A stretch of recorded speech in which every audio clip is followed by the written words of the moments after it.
Hello, everyone. Welcome to Walking 90. It's a quick hits for this week. My name is Kyle Carr. I will be handling this for this week. We've had a couple of rotations. We're trying to be consistent. We got a quick kicks for you all. We got a lot of things to talk about. So for this week, I am joined by a very well-known person within the USL League 1 space. He hosts the Spokane Soccer Show, which talks about all things soccer in the Spokane, Washington area. Primarily the Velocity and the Zephyr, but also any club and other soccer going on. It is Benji. How is it going, my guy? It's going well, Kyle. Thanks for inviting me on. I know we've been threatening to do this for a minute, and I'm glad to finally do so. Yeah. It's been one of those where it's like we both are just kind of like, oh shit, that's right, we gotta. I meant to send a message like 2 weeks ago, and then I was like, oh yeah, my bad. Wait, who are your What's the rotation of co-hosts on this podcast? So normally myself, Elliot, and Ebony are the Yeah. main three, and then Chip was there most of the time, and then he's had work and life stuff. So Okay. Yeah. at some point he'll be back. I don't I've know. seen some version of all four of you. I just wasn't sure how regular each of you were, but yeah, love it. We try and be consistent. That is our goal for this season because last year and the year before were kind of not as best, but that's okay. So for this quick kicks, I figured first we will start with talking about Spokane. I mean, I feel like Spokane has been by far the best team in the league so far. They're top of the table currently in the standings and still have a sizable margin. It's down to 4 points. I don't know. Down to 4 points, but Yeah. it's kind of one of those like it's taken AVL to go on a Yeah. ridiculous run to get to that point. Only lost one match this whole season in the league. So figured let's talk about that because I know Spokane was a lot of people's picks to be up there winning the Shield and potentially the whole thing going into the season. There may have been someone that said, hold on, maybe that's not. Maybe let's pump the brakes because we saw what happened with Lexington last year, and that Yeah. person looks like an idiot. It was me. I was the one that said that. No, it's a worthwhile cautionary tale. I mean, doesn't always that there's the reason the expression paper tiger has been used so many times is because it proves true. Sometimes you can put together the greatest team in history on paper, and then they still got to play. Yeah, I was going to say there's a certain team that I support that may be this year's version of that. But Oof. I wanted to talk about what the change was because I feel like Spokane were a little bit slower to start at the beginning of the season, but have seemed to really kicked on and figured it out. So what do you think was the biggest difference from how they were playing at the beginning of the season, where it felt like it just wasn't quite there. They just weren't hitting that level. So now it's kind of like, I don't know who's beating this team. I feel the same way. I think it's really interesting to look at the number of players that were added to the squad that had so much pedigree in the USL. Of course, most specifically League One, all the Northern Colorado players that we signed, many of whom were international. And so there were these players that were waiting to get into market. This is just going to be a common theme for anybody who's getting into the USL is international players, the time it takes to get them into market, if they're changing teams. There's visa issues, there's traveling issues. So I think that both just match fitness and fitness in general was like something that was going to take a minute. And I think we saw within the first few fixtures that, David Garcia got fit and was ready to play and, was comfortable in his surroundings. Because at one point, I think in the first few games of our season, he had only been in Spokane for a month, right? Same with Lucky Oprah, his former teammate from Northern Colorado. So I think that what I've observed and I feel pretty excited about at this point in the season is we're not firing in the attacking phase. So when the attacking returns do come, and I suspect they will, then I would agree with your statement that this team looks they're going to be very difficult to beat. And that I think has, to your question, been the thing that has changed and evolved in the first, what is it? They're on 14 games played.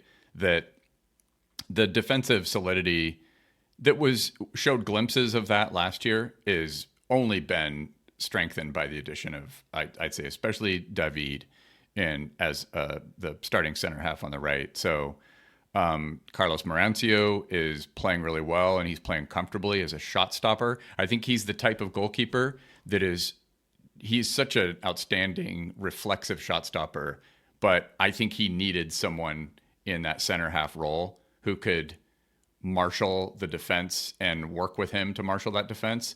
They both are native Spanish speakers, so that helps too. But the thing that I think is interesting and is that we don't give up the goals on the counter that we were giving up last year. We've had like a couple mistakes this year defensively, whereas at this point last year, I think we'd already given up like 6 or 7 of those types of goals, in particular to this team called Forward Madison. I remember when they came here and beat us down, we got beat on the counter with Christian Chaney and others. So that isn't happening this year, and I think that's been a huge change. It's not even really the attacking returns. It's just been the defensive solidity.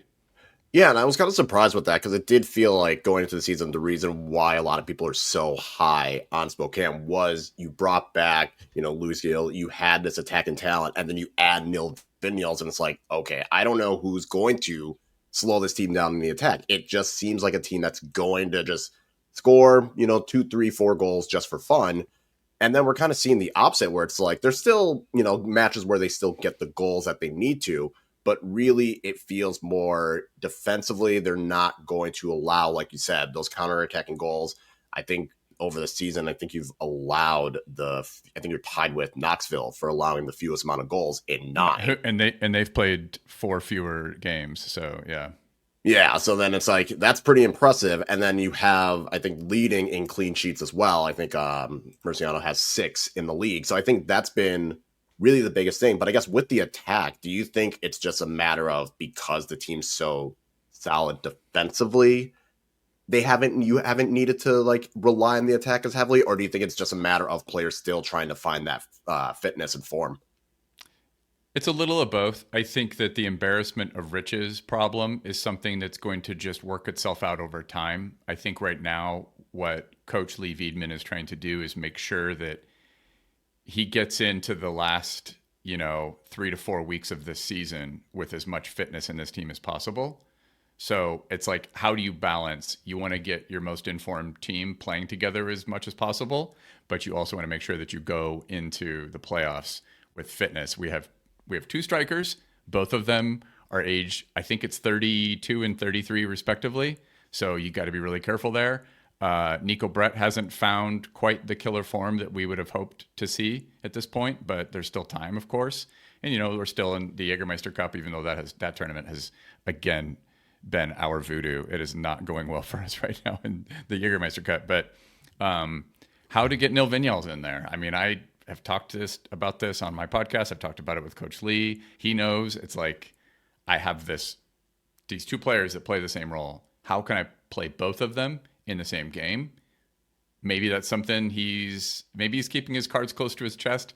Lee doesn't share much with me, but I keep wondering later in the season, are we going to start to see glimpses of those 2 players playing together? I don't know. I have noticed that Nil is definitely most comfortable as a 10. I don't really like seeing him in that withdrawn role as like a holding 6, even though he can do it. He's so clever. He's so disciplined in every attack, in every phase of soccer. So it's not like he can't do it. I just think it's kind of it's an opportunity cost thing. It's like you're not using him where he's most comfortable in those half spaces on the left. Like what he just did against Texoma was ridiculous. Yep. So, I mean, you don't honestly see those goals, Kyle. I say this all the time on my podcast, and it's mean, but it's true. If more of these players could finish, they wouldn't be playing in League One. And that's not me being mean. It's just the reality. It's the actual reality. Like it is the most precious commodity in this sport. It's one of those things that drive you insane because it's like, yes, you should be scoring a lot more of these, but at the same time, if you're doing that, you're going up to the championship. Maybe if you're an MLS like next pro team, you might look into it. So there is that thing. But I do feel like with Nil, it's maybe could be more experimentation just to see like, maybe if I want to try and get both of them on the field at the same time, maybe one of them can be more that 6 and still create in a deeper line playmaker role while the other can be more in the 10, be around the box. So there could be that possibility. I wouldn't be surprised if there's just more rotation just to take that pressure off of Lucio as well. So maybe that's it. But I feel as though that could be I wouldn't be surprised if all of a sudden they were both just on fire come September. We're like, where the hell was this all season? Well, what's interesting is tactically, even though it sounds really promising to think of, like, say, Nil in that withdrawn kind of Andrea Pirlo role, but that's just not how Lee typically sets this team up to. In the attacking phase of the game, that's just not how they're typically set up. It's a lot of use of fullbacks and wingers. And so if you were to think early on, I think when John Morrissey was on the podcast, we both, after looking critically at the team, predicted that Masongo Akale would get the start on the left, but eventually would get displaced by Nil Vinyals. And that hasn't happened. He did get displaced, but it was by Pierre Reedy. And Pierre Reedy has been so exceptional that I worry about him going up to the championship, because so far he has been the most important attacking player in this team. And I'm saying that above Luis Gil.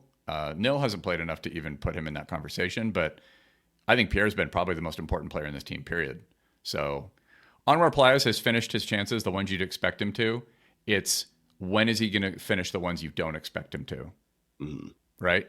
So far, Nico's not even finishing the ones you'd expect him to. And that's what if our two strikers, though, start to show a little bit more sharpness and edge, then I really think this is an unbeatable team.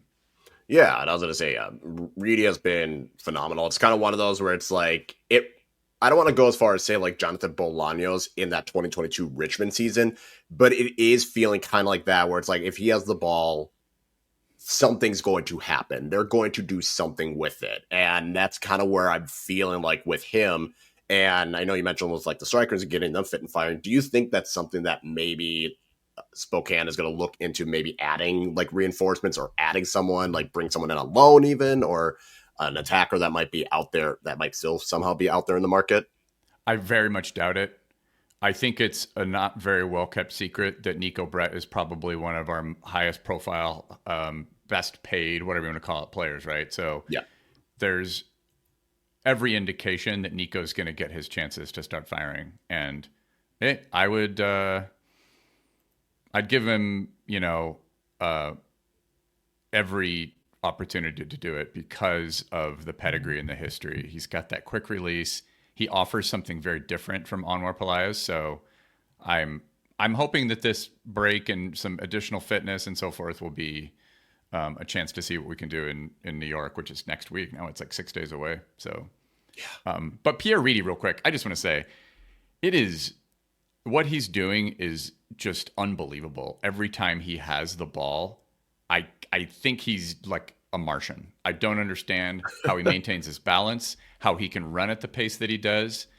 He'll take contact and keep moving. He doesn't look for, cheesy, he's not going to embellish. He's not going to go to ground easily. He's trying to stay upright and like storming right at fullbacks, and he'll go right through the middle of the pitch too. So I look at him and I think it's remarkable because of, he got injured, I think he made 9 appearances, including all competitions last year before a season-ending injury.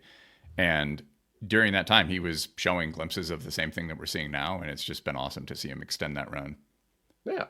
And I was going to say, with Spokane, obviously they're having a great start to the season. And you've kind of talked about like, make sure everyone's still fit, make sure, don't overwork the players. Is there something that you're kind of like, if they can just tweak this one thing, or if we can figure out how to solve this one little issue, it'll really take off? What do you think that would be?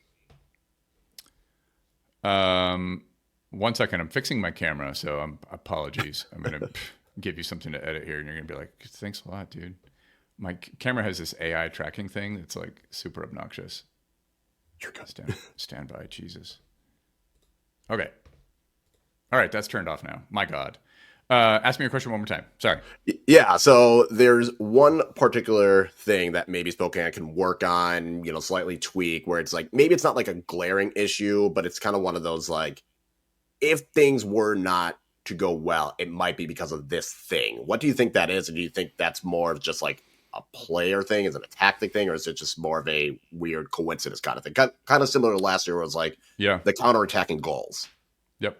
I'd say it's the same thing that reared its head last year, but obviously did so in abundance of maintaining focus and keeping concentration through every phase, especially when you go out of possession. So not finding ourselves vulnerable to those counters that just destroyed us last year. Athletic wingers and center forwards killed us last year. I've seen one of those goals conceded, and it just happened against Texoma, where we had a lapse of concentration. It was actually lucky at the back post, and that's how that goal was conceded. But it's only happened a couple times this year, and I think Lee will be very aware of that.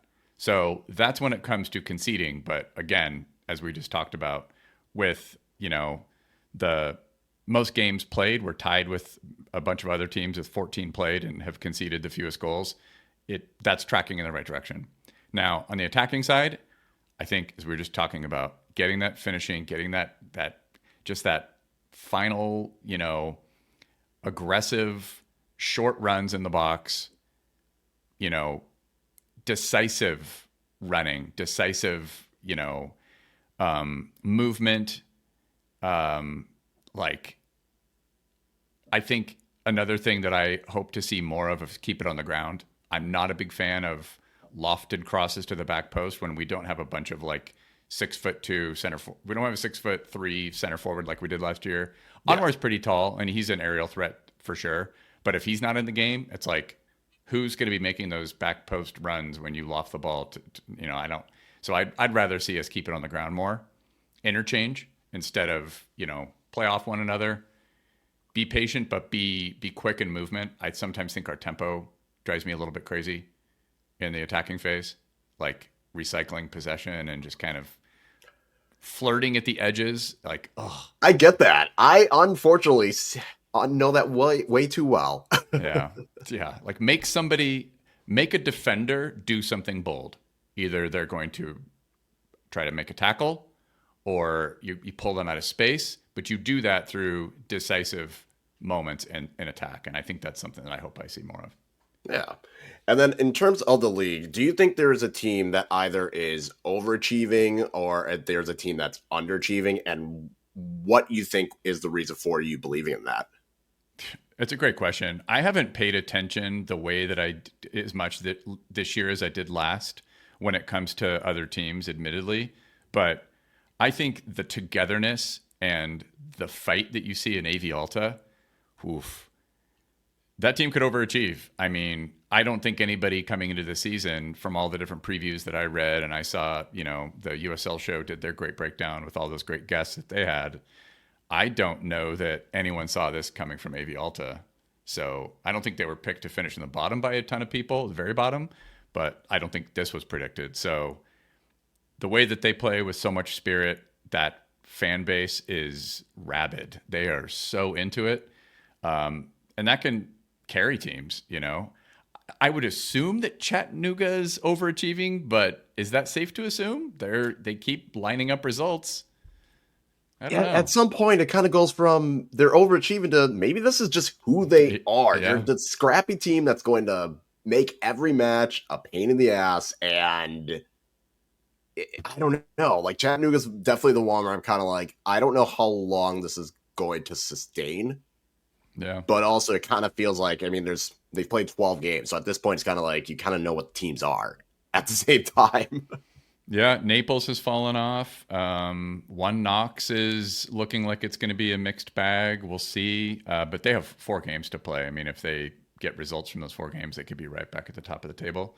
Texoma has overachieved, and I don't even know if we want to call it overachieved, because what we observed early on in the game where we beat them 4-1 is that they showed that they had some talented players, but they just were playing as individuals instead of a collective. And I remember commenting with a buddy of mine that I was watching the game with, that game in particular, and going, this does not look like a team we should be beating 4-1. There are some individual mistakes, but there's also a lot of individual talent. And if their manager can just get them, playing as a team, they could do some damage. And now look at them. It's crazy. Yeah, I feel like Texoma's kind of one where it's defensively, they're just making bad defensive decisions, and they've really cleaned that up. They'll still have the occasional game where it's why did you do that? But I feel as though they've made the right adjustments to be more reserved, to be a little bit more compact. And like you said, I think the playing as a team, I mean, that's the thing with the newer team. It's a lot harder. You're throwing 20-something new guys all into one team. It's kind of hard to have that cohesion and like that unit style of play. But I think defensively, they're also just being very, I don't know what word, I don't want to say like immature, but naive. I think that's, naive. Yeah, I think that's fair. I am super disappointed we didn't get the result of a win. You get all 3 points in our recent draw where Nil scored that incredible goal. Yeah, we had way too many chances to not end up with 3 points from that game, and I know Lee was really disappointed with that too. Yeah, and I feel like with AV Alta, Ebony and I, like early in the season, we kept saying like this team has all this attacking capability, and they showed in the Open Cup how good they can be, and they could never put it all together at the end. It felt like you have all this, you're doing everything right, but the final third, and now they've gotten it. So I feel like they're definitely a team that maybe this is who they are. I have questions about their defense still. Like, that's still a little shaky, but I think Knoxville's going to have the same issues they've had in the past where they're going to be really defensively solid, but the attack is going to be very, very questionable. I think a team that is underachieving is Greenville. Yeah. I don't know what to expect. They've gotten 2 wins recently. Granted, one of them was near bottom of the table, Westchester, and the other was a shocking Chattanooga win, I would say. I'm curious to see what happens this weekend when they come to Madison. It's like, are they going? I feel like they should be better than what they actually are. So I think Greenville's probably the team to me that stands out as underachieving more than anyone. So our friend Rob from Talkin' Flock was, he was all bluster recently about his disappointment with what's happening with Ford Madison. You want to speak on that, Madison? What's going on? I mean, it's a safe space. Come on, Kyle. I've said it plenty of times. I think you need to do something different than tactic. I think everyone has figured out the tactic, and you need to make the changes there. I think the lack of attack and quality, like letting Cheney go, has backfired badly. Spectacularly, yeah. And I understand there have been injuries to the squad. Like, yes, having McLaughlin out for a stretch of time hurt the team. Not having Devin Boyce for the majority of time has hurt it. Not having Mitch Osman as much or Bird. Like, I understand there's been injuries, but at the same time, you did bring in all these other guys to fill in that gap. Like, yes, you don't have McLaughlin, but you still had Juan Galindrez. And yes, you don't have Devin Boyce, but you still had Macias and Murphy, and you bring in Jackson Dietrich. It's like you have these guys. You don't have Byrne, but you brought in Wallace, Lapsley. Like, there's still guys that are there. So it's not good. It's been a struggle to watch. And it went from, okay, these draws are getting too annoying. Like, I don't think we're going to win a game. Is it? And do you feel like it's too late for this season to? I think the team needs to make significant changes in order to save it. And whether that is a coaching change or formation / tactic / player change, I feel like they can't continue doing what they're doing and expect it to get better. And that's kind of where I'm at with the team. It's like, at this point, if you're not going to change anything on the field, then you might have to make changes off the field. The thing about Cheney, and I agree with your point about letting him go, was in retrospect a huge mistake, but also a mistake for all the other clubs that presumably passed on him. Yeah. I mean, back to the point about finishing, I think, and I mean this as a compliment, that dude is arrogant and he's an MFer. And what team couldn't use somebody who is a little arrogant and an MFer when they play center forward and they have a track record of scoring goals, dude? I mean, he is one of those guys where it's like he plays right on the edge, and you need that. He might do something stupid and draw himself a yellow card. He might get into a moment where it's like, all right, he's maybe checked out for like 10 seconds because he didn't get the pass he wanted. He missed the shot. But if that ball gets near him, he's going to take the shot, and a good chance that he is going to score. And I think that's one of those. That's the kind of thing you look for in a center forward, especially with that experience. Seriously, it was the least surprising thing when he came to Spokane and helped them get a draw against us. I was like, of course that happened. Oh my god. Yeah. But likes coming to Spokane, unfortunately. I was like, and he went to Charlotte. I was like, there it is. And now Charlotte added Tumi Moshabani. I was like, oh, this is going to be a very interesting team. Seriously.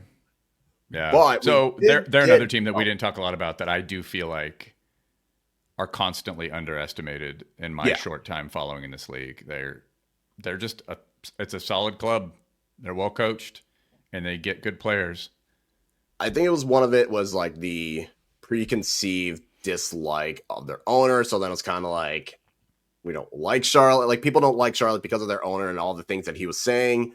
Which is And fair. then it was Yeah. also one of those where it's like this team could always attack, but their defense was always poor. And it kind of felt like they're not putting money. They don't have players until the last possible moment. So it always feels like one of those. And this year I did not make that mistake. I was like, they'll probably be a good team, host a playoff game type of level. But I think it is just one of those where they're a well-coached team. And despite their moments of defensive questioning, they have the firepower that it will not matter. And I think that's the biggest thing. It's like, yeah, sure, they lose Luis Alvarez, add Moshe Bani, and you still have Christian Cheney. It's like, all right. Sure, why not? But we did, however, get breaking news, I guess, like somewhat breaking news, but it was finally confirmed this morning that the New York Cosmos are coming back, and they're coming to USL League 1 in 2026. They will not be the New York Cosmos. They will just be the Cosmos, but they will be playing over in New Jersey, playing in the Hincliffe Stadium in Patterson. So I don't know where to start with this because it's like you're bringing in the biggest, I would say, team in the country, like in terms of like brand and like recognition. Yeah, there's not a more prominent historical soccer brand in the United States than Cosmos. Yeah. No It's shot. like, Yeah. say what you will about the Cosmos and everything about them in the past. Sure. Yeah. That is still a team that everyone around the world knows. And the fact that they're coming back, what's been your reaction or feeling of like, okay, because if I feel like it first started as like a rumor and then it really accelerated and now it's official. I think it's just going to come down to how much of the DNA of that history are they going to bring into whatever this USL League One version of the story looks like. But I can't look at it as anything other than a net huge positive from a marketing and awareness of the league perspective. I think it's awesome. I mean, think of the Kickers. I think the Kickers have such a great, like, historic footprint in the heart, soul, and imagination of people that have been enjoying soccer in the United States since the 70s. I think that's really cool. So I'm a wait and see type, but again, I think that the attention that's being paid to the USL because of the future implementation that's coming of promotion relegation, there's just a lot of interest. I think that the MLS continues to do things, shooting themselves in the foot over and over again. And it's just leaving more and more opportunity for people to just be like, can't there be a better way to do this? And to me, it's like, I think people look at it wrong when they think, oh, it's compete with the MLS. It's only competition with the MLS from the perspective of where there's opportunity for growing an audience. But it isn't about, oh, we're going to replace the MLS or blah, blah, blah. I don't think any of that stuff matters. I think giving consumers of the sport a choice, and there's going to be a very compelling alternative. There already is, but I think that's just going to get even more pronounced with things like this happening. The Cosmos coming to the USL.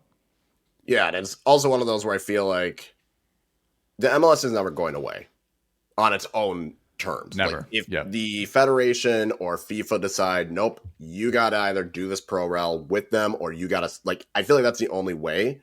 So to have this option, and I mean, you have the pro rel, which is like good. There's still so many questions that I have and concerns before like going full steam ahead with it. But to bring in the Cosmos, I think that's good just for USL in general because you have this team and there's going to be that fan base that's going to want to care. And now you have this rivalry that's going to probably happen with Westchester or down the road Brooklyn if they get into the same league. So now you have this whole area where you can create these derbies, you can create these battles, and let's be real, there's going to be people that want to care and follow just because it's the Cosmos. I think they'll still keep some elements, like I think the logo they've already kept. I think the color scheme is going to be the same. I think the interesting part is with Rocco selling basically the majority of it to that North Jersey soccer group, he's not going to have as much say in it. So I'm curious where his influence comes in, because I feel like that's also one of the things that makes people very hesitant to be like all in on caring about the Cosmos. Was Rocco, and now that he's not going to be as much of a factor, is this new ownership group really going to make sure to like, okay, we still have to keep this group and keep this brand, but also we have to make sure like to still differentiate it in a way that shows like, yes, we are the Cosmos, but it's not it's not completely the Cosmos that you know of. And it's not going to be, just like a marketing kind of aspect. Like we're going to try and actually play games, because I would say the Cosmos would be the biggest team in the league. And I say that as a Fort Madison fan. Like, I feel like when you think of the league, if you ask people to name a team in USL League One, it's going to be Cosmos, the first one.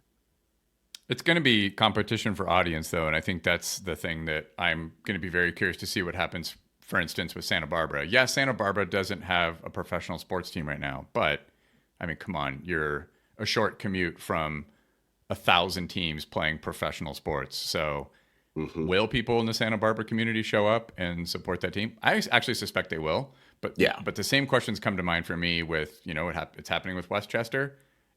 In case I missed something, I don't think the attendance has been fantastic, right? Brooklyn FC, don't even ask. It's horrific. Like they're getting like 30 people. And I wonder if that's just because it's the women's team. I'm curious what happens when the men's team start. Because like with the women's team, it's like maybe it's just because it's USLW. Like maybe it's just because it's the USL Super League and it's the women's teams that why it's not getting as much. But still, like it's not the fault of the club. Like they did make sure the branding was there to really tie it. But I do agree, like, will it drive the audience?